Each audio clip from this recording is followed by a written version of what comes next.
ஆண்டவரும் அருமைரட்சகருமா இருக்கிற இயேசு கிறிஸ்துவின் ஆச்சரியமான நாமத்தில் தினமும் கர்த்தருடைய சத்தத்தை கேட்டுக்கொண்டிருக்கிறேன். என்னுடைய பிள்ளைகளை வாழ்த்துகிறேன், ஆசீர்வதிக்கிறேன். நீங்கள் ஆசீர்வதிக்கப்பட்டவர்கள். இந்த நாளிலும் கூட கர்த்தர் உங்களை பார்த்து தீர்க்கமாய் இடைபடுகிற ஒரு வார்த்தை, பாரமும் பதிலும் என்று ஆண்டவர் பேசுகிறார். என் பிள்ளைகள் பாரத்தோடு இருக்கிறார்கள், தாங்க முடியாதபடி சுமையோடு இருக்கிறார்கள். தாங்க முடியாத சுமை தான் பாரம். ஆண்டவர் சொன்னார், வருத்தப்பட்டு பாரம் சுமக்கிறவர்களே, நீங்கள் எல்லாரும் என்னிடத்திற்கு வாருங்கள், நான் உங்களுக்கு இளைப்பாறுதலை தருவேன் என்று சொன்ன ஆண்டவர். இதே போல தான் பாரத்தோடு இருக்கிறவர்களுக்கு ஆண்டவர் ஒரு ஓமையை கொண்டு கற்றுக் கொடுக்கிறார். லூக்கா 18ஆம் அதிகாரத்தில் ஒரு விதவையை குறித்த ஓமையை சொல்கிறார். அந்த விதவை அநீதி உள்ள நியாயாதிபதி இடத்துல போய், எனக்கும் என் எதிராளிக்கும் காரியத்தில் எனக்கு நியாயம் கிடைக்க வேண்டும் என்று அடிக்கடி போய் அவனை அலட்டி கொண்டு என்ன செய்தாலாம், இருந்தாலாம். ஆனால் அவளை அநீதி உள்ளவன், மனுஷனை மதியாதவன் என்று சொல்லி தெரிந்தோம், அவன் அநீதி உள்ளவன் என்று சொல்லி தெரிந்தோம், அவன் நியாயம் கிடைக்காது என்று சொல்லி தெரிந்தோம், அடிக்கடி போய் அலட்டின நிமித்தம் ஒரு நாள் வந்தது, அவனே தன் மனதில் நினைத்தான், நான் மனுஷனை மதியாதவன் தான், நான் என்ன செய்ய அநீதி உள்ளவன் தான். ஆனால் இந்த பெண்மணி, இந்த விதவை அடிக்கடி வந்து அலட்டுகிறபடினால் இவளுக்கு எப்படியாவது நியாயம் செய்ய வேண்டும் என்று தன் இருதயத்தில் அவன் நினைத்தது போல தான் இந்த லூக்கா 18ஆம் அதிகாரத்தில் அந்த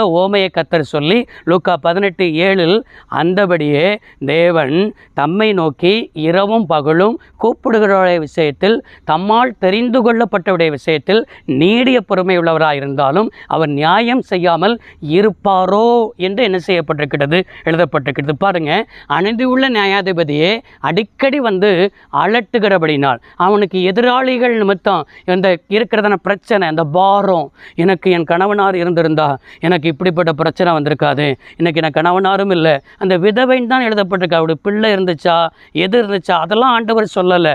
ஆனால் அவள் வந்து தனக்கு நியாயம் கிடைக்க வேண்டும், அந்த பாரம், எனக்கு உண்மையாய் நியாயம் கிடைக்க வேண்டும், எனக்கு கிடைக்க வேண்டியது எனக்கு கிடைக்கவில்லை, அந்த பாரத்தோடு வந்து நிற்கிறாள். அதே போல் ஏதோ ஒரு ரீதியில் உங்களுடைய வாழ்க்கையில் எத்தனையோ வருடங்களாக வழக்கு சம்பந்தப்பட்ட பிரச்சனையாக இருக்கலாம், சொந்த பந்தங்கள் மத்தியில் உண்டாகிறதான போராட்டமாக இருக்கலாம், ரட்சிக்கப்பட்டது நிமித்தம் உங்களுக்கு அநீதி நடக்கலாம், ரட்சிக்கப்பட்டது நிமித்தம் அநேகர் உங்களை ஒதுக்கி வைத்திருக்கலாம், சொந்த பந்தங்கள் ஒதுக்கியிருக்கலாம், உறவுகள் ஒதுக்கியிருக்கலாம், அது மாத்திரமல்ல கூட பிறந்தவர்கள் உங்களை ஒதுக்கி வைத்திருக்கலாம். நீங்கள் எல்லாரும் இருந்து ஒரு அனாதையை போல காணப்படலாம். எனக்கு யார் உண்டு என்று சொல்லி உங்களுக்கு சில மனிதருடைய வார்த்தை பாரத்தை போல இருக்கலாம், சில காரியம் நடக்காதது பாரத்தை போல இருக்கலாம், சில போராட்டங்கள் பாரத்தை போல இருக்கலாம், சில வியாதிகள் பாரத்தை போல இருக்கலாம்.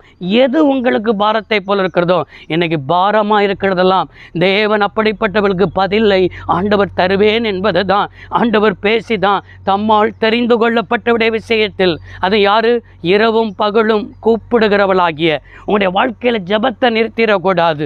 பதில் வர்ற வரைக்கும் ஜெபிக்க வேண்டும், பதில் வர்ற வரைக்கும் போராடி ஜெபிக்க வேண்டும். அங்கே யாக்கோப்பு போராடி ஜெபித்தது போல, எப்பாப்பிரா போராடி ஜெபித்தது போல நீங்களும் தேவனுடைய சமூகத்தில் போராடி ஜெபிக்க வேண்டும்.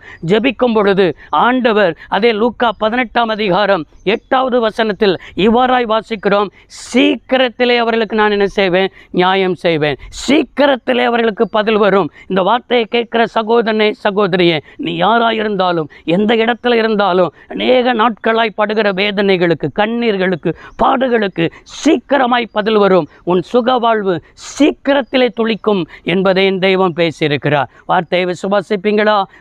வார்த்தைக்கு ஒப்பு கொடுப்பீங்களா? பாரமும் பதிலும், பாரத்தோடு இருக்கிறவளுக்கு இன்னைக்கு சீக்கிரத்திலே பதில் வரும்னு பேசிட்டாரு. பதிலாக தேவன் மாறிட்டார். பாரத்தை தூக்கி வச்சுருங்க, இயேசு மேலே வச்சுருங்க. ஆண்டவர் உங்களுக்கு சீக்கிரத்திலே உங்கள் சுகவாழ்வு துளிர்க்கும். ஜெபம் பண்ணுவோம். சர்வ வல்லமையுள்ள தெய்வமே, அருமை தகப்பனே, இந்த வார்த்தையின்படியே பிள்ளைடைய வாழ்க்கையில் சுகவாழ்வு துளிர்க்கிறதுக்காக நன்றி, பாரத்தை எடுத்து விட்டதற்காக நன்றி, உங்களுடைய பிள்ளைகளுக்கு பதிலாய் மாறினதுக்காக நன்றி. இயேசு கிறிஸ்துவின் நாமத்தில் பிதாவே, ஆமேன். கர்த்தர் உங்களை ஆசீர்வதிப்பாராக. God bless you all.